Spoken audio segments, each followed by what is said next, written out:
And this is side 2, and we now return to local news with Joan, who will start with sport. And my first report is on rugby union. Brad Barrett made his debut for the British and Irish Lions yesterday after receiving a call-up to the squad over the weekend. The Saracen centre, who became the 4th player from the club in the touring party, had been on holiday in the United States when he was added to the squad following a spate of injuries in the back division. However, Barrett was unable to prevent the Lions from suffering the first defeat of their tour as they were beaten 14-12 by the Act Brumbies in Canberra. Meanwhile, Sarri's prop Mako Vunipola is expected to be named in the starting lineup for the first test against Australia in Brisbane on Saturday. Some football. Steve Newing expects to begin to form his Enfield Town squad for the coming Ryman Premier Division campaign when pre-season training gets underway this weekend. The town manager is set to sign up the first batch of players for next season as soon as their first training session takes place on Saturday, less than 4 weeks before their opening friendly fixture. The vast majority of the existing squad are expected to stay at the club, but Newing is also looking to bring in a few new faces. I've had verbal assurances from a couple of players that they will be definitely joining us, he says, and I'm working on a couple of other guys as well. And now some news from the youth games. Enfield's fencers enjoyed a successful day at the Balfour Beatty London Youth Games as they shared gold with 7-time winners Newham at the Redbridge Sports Centre on Sunday. The junior team of Lucy Croxford, Matt Jerome, Lucy Zoe Hardwick, Frances Cooper and Jess May Wilson claimed bronze, and the senior team of Ethan Barnes, James Joy, Alex Morley, Jordan Wilson and Joel Wilson won silver medals, and the combined results saw them share top spot with Newham. Team manager Ralph Samwell said, "The juniors exceeded my expectations and I'm very pleased with the seniors that they managed to get to the finals." And I have a sports item. Pressure affects everyone differently. Some thrive on it while others buckle under it. For Robbie Grabars, the pressure and expectation that came with winning a bronze medal in the high jump at London 2012 meant he struggled at the European Indoor Championships in March. His performance was affected and he finished in 6th place. The Enfield-born athlete admitted afterwards that he didn't enjoy competing at the event. Now to what's on. Enjoy a vibrant mix of musical styles at a benefit concert hosted by Winchmore Hill Quakers.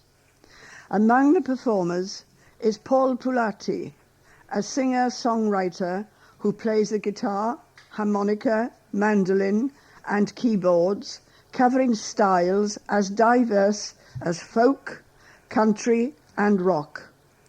Also taking to the stage are the Bandorians, a trio of musicians who celebrated Latin American flamenco and oriental styles. The proceeds from this concert will go to the Meeting House Building Appeal. And then there's information following on. Summer Benefit Concert is on Sunday, June the 23rd, at the Friends Meeting House, Church Hill, Winchmore Hill, from 3 p.m. until 5 p.m. Stop. Details, Linda, 07748 I'm sorry, 617398. Stop. Linda, stop. Davis, stop. Sheep Dip at BT Internet, all in one line. Stop. Com, stop. Winchmore Hill Quakers, stop. Org, stop. UK. I'm sorry about that. Well done, Joan. Now for a charity dance evening. The dance is to raise funds for Enfield Age UK. And it's going to be a musical evening, and the music will be provided by the Saddlebags. And it's going to be a fun evening with country and western dancing, with some Irish, Latin and pop music. The venue will be Enfield Highway Conservative Club in Hertford Road, 652 Hertford Road actually, Enfield EN3 6LZ. The time will be 7:30 p.m. until midnight, and the date is the 13th of July. Tickets are £10 each. It says here that will be a free finger buffet, but I think you're paying for it if the tickets are £10 each. But anyway, it looks good.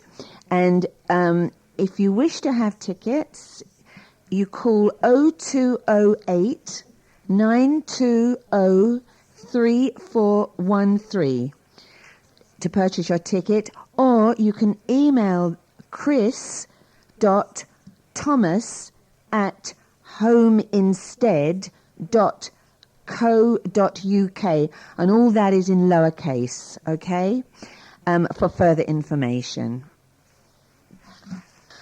Lovely. Now for some more What's On. Comedy Night returns to the Chicken Shed Bar and includes Benny Boot, Tom Allen, Liam Williams and Kwame Asante. Australian comic Benny Boot stormed the Altitude Comedy Festival last March and stood out on a lineup of top acts such as Tim Minchin, Jimmy Carr and Frankie Boyle. Winner of the coveted So You Think You're Funny and the BBC New Comedy Awards at the age of just 22, Tom Allen now performs his unique brand of stand-up across the UK and the world. While stand-up actor, writer and one-third of comedy group Sheeps, Liam Williams is one of the most talented new comics. Kwame Asante uses his charisma to play against the audience's expectations, which makes his comedy fresh, intelligent and funny. He was winner of the Chortle Student Comedian of the Year 2012, runner-up in the Loaded Laughters Search for a Star 2011, and finalist in the Leicester Square Comedian of the Year 2010.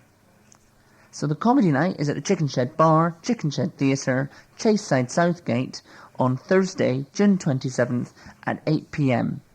If you'd like more details on this night, call 0208 292 9222, or you can visit the website on www.chickenshed.org.uk. And I have some more from the Chicken Shed.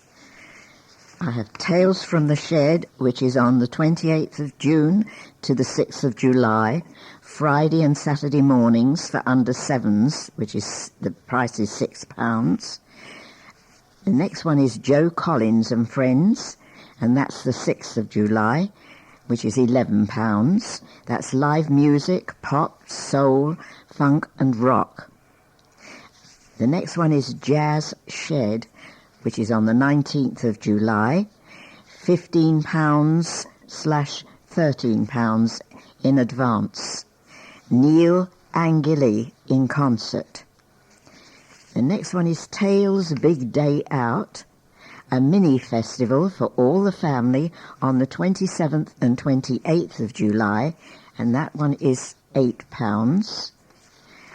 And the last one is Book Early for Children's week-long summer holiday schemes from 29th of July for ages 5 to 12 years. The box office is on 0208 292 9222 or www.chickenshed, all one word, .org.uk. Now I have a letter from someone who signs himself MCN apostrophe GUM, Gum, Brick Lane, Enfield. In response to recent letters, I was moved to say that Joan Ryan was my Member of Parliament for 13 years, and I think she was a fantastic MP. She worked tirelessly for the people of Enfield and made sure they knew her, and she knew them. Anyone who asked for her help got it. I think credit where it is due. She was an exceptionally hard-working MP who put the people she represented first. That was my experience, and also that of many others. She was unfailingly polite, caring, and positive, and did a great job for Enfield people. I now have a letter from, well, the name and address has not been supplied, and it's with regard to an article that was in the Advertiser on June 12th, and it was regarding councillor in arrears on bill for council tax, in inverted commas, okay? And he or she says, I note Enfield Council will not disclose the name of the councillor or how much is owed, citing data protection laws. What about the right to know legislation? ? Until the councillor in question is named and shamed, the finger of suspicion will be pointed at all councillors. Your paper states that on average, Enfield councillors receive an annual basic allowance of £10,500 a year towards the work they do for the borough. Therefore, the councillor in question should be well able to pay his council tax. Many years ago, my father was an Enfield councillor and later an alderman, and gave his services free, considering it to be his civic duty. Not so today's councillors.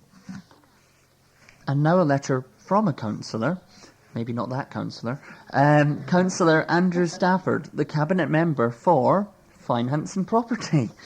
It's in regard to Rick Jewell's letter. This is harming fight against benefit fraud in the Advertiser on June 5th. Preventing, detecting and tackling fraud is a very high priority for Enfield Council. We want to spend every penny the council has on services for local people and deliver both high quality and excellent value for money as we do so.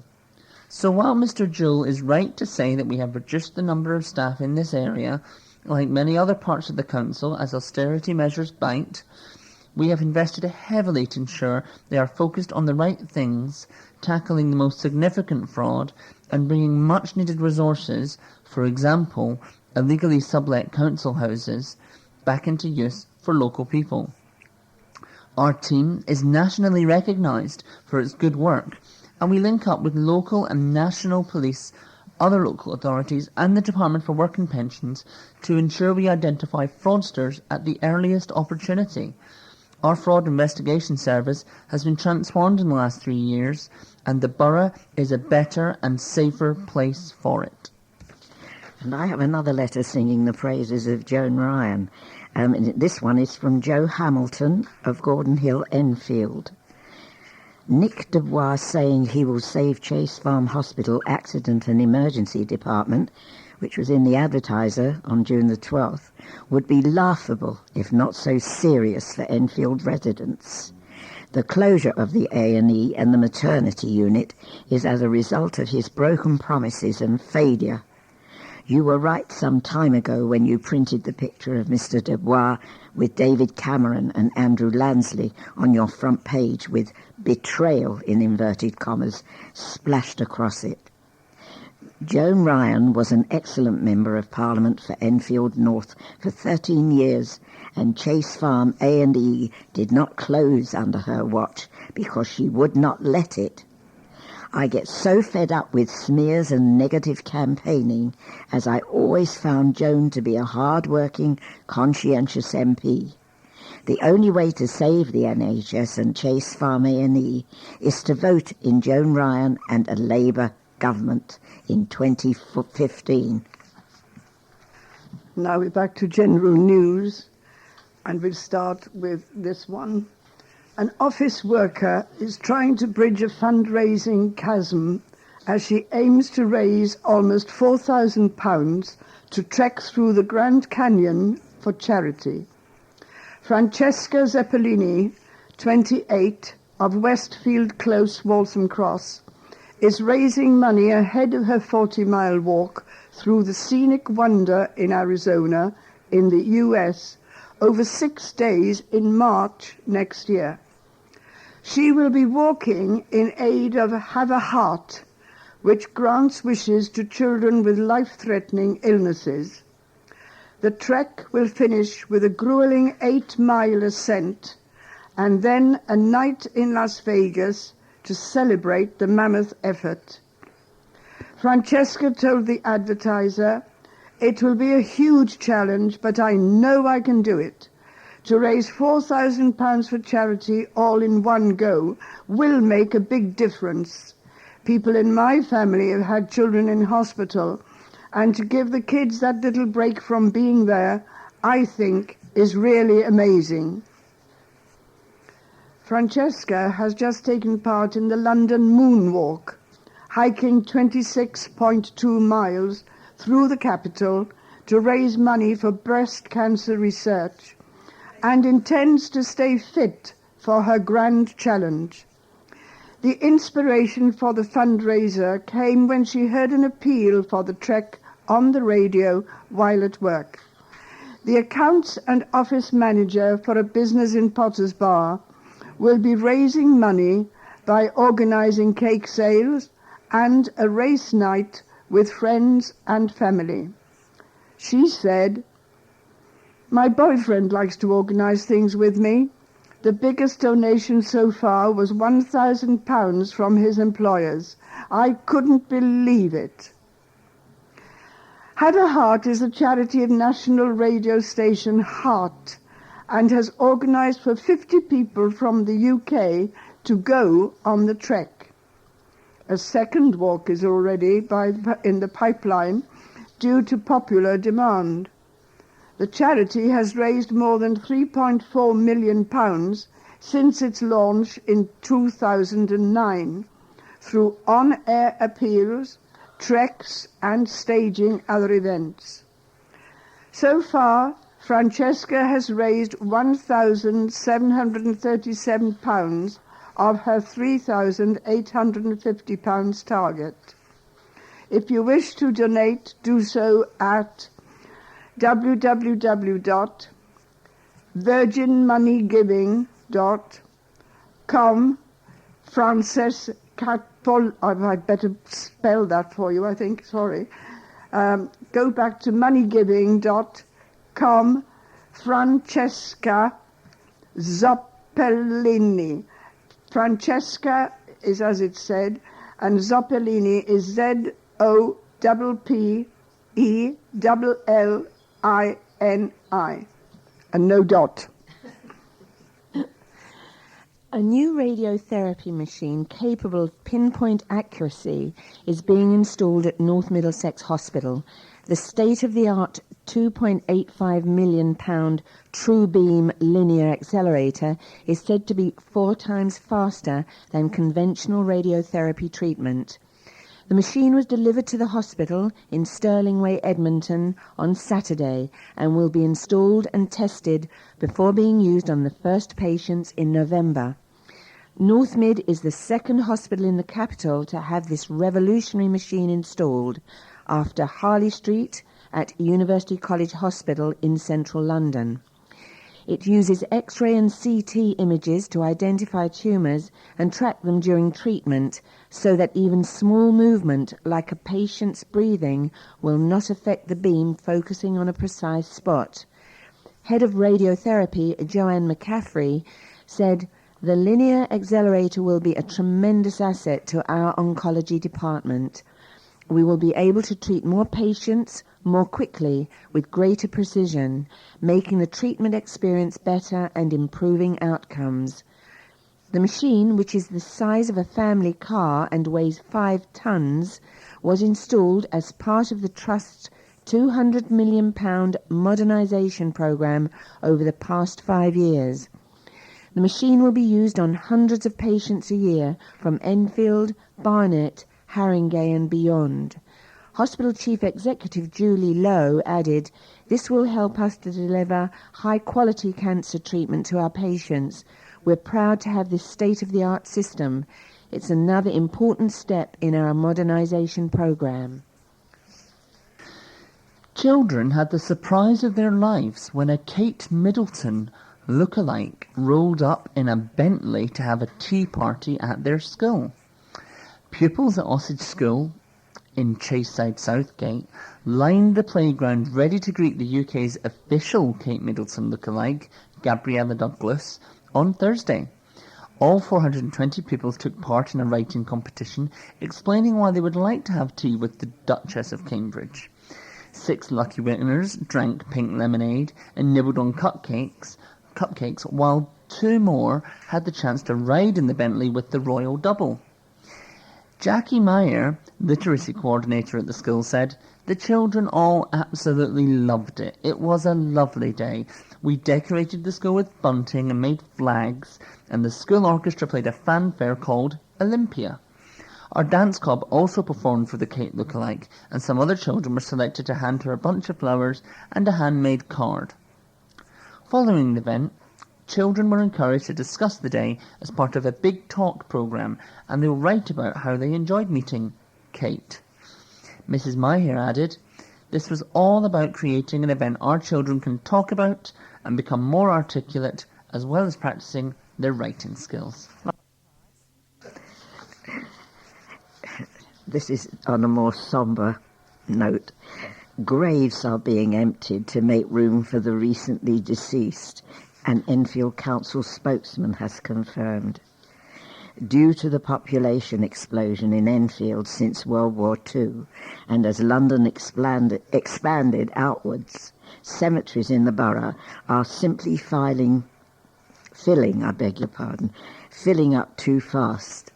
A council spokesman confirmed that corpses that have been buried for more than 80 years in communal or pauper graves are sometimes exhumed and the remains buried elsewhere to free up space for those who have died recently. But the council insists that the exhumation and reburial process is only carried out after expensive research to find out if the deceased have any living relatives from whom to seek the correct permissions. Chris Bond, Cabinet Member for Environment, said, "Because the borough is running out of burial space, we are currently piloting reusing common public graves in Edmonton Cemetery, which have laid unused for at least 85 years.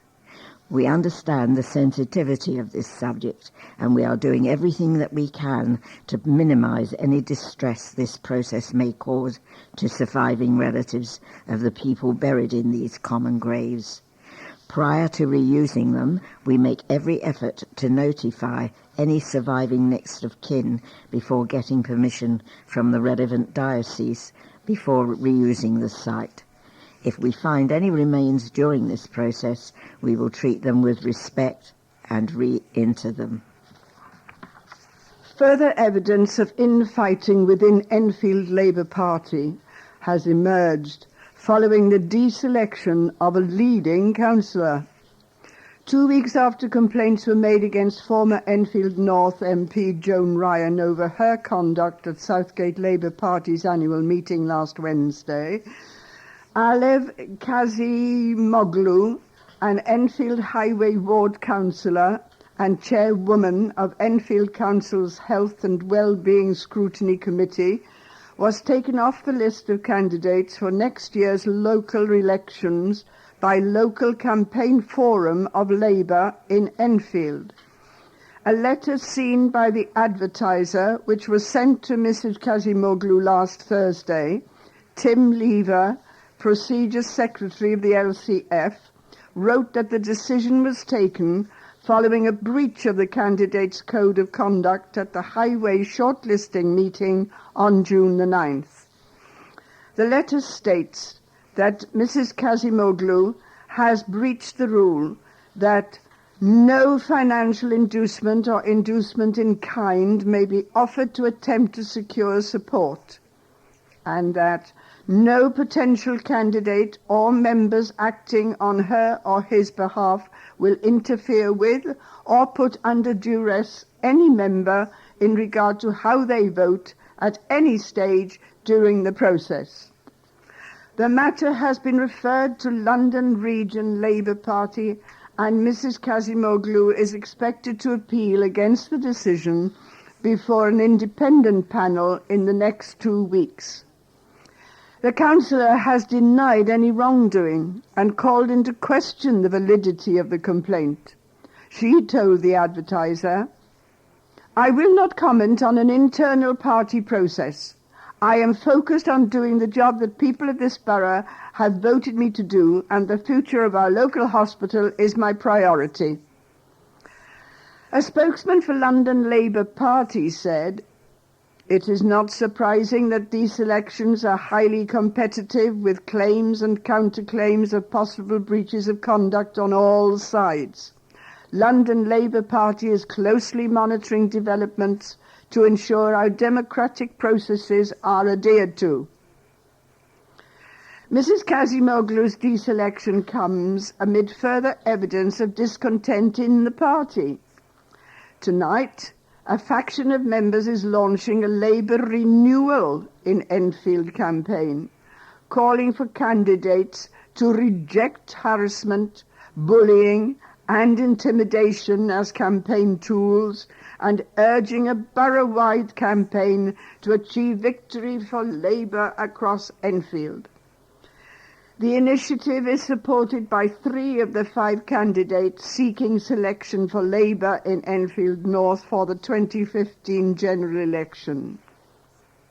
Their names: Feiral Demirci, Ivor Oram, Anna Joy David.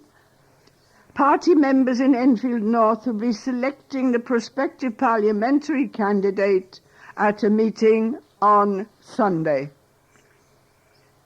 Volunteers are needed to don their finery and take part in an annual family pageant. This year's Rainton pageant will take place on October 26th at Forty Hall and Estate in Forty Hill.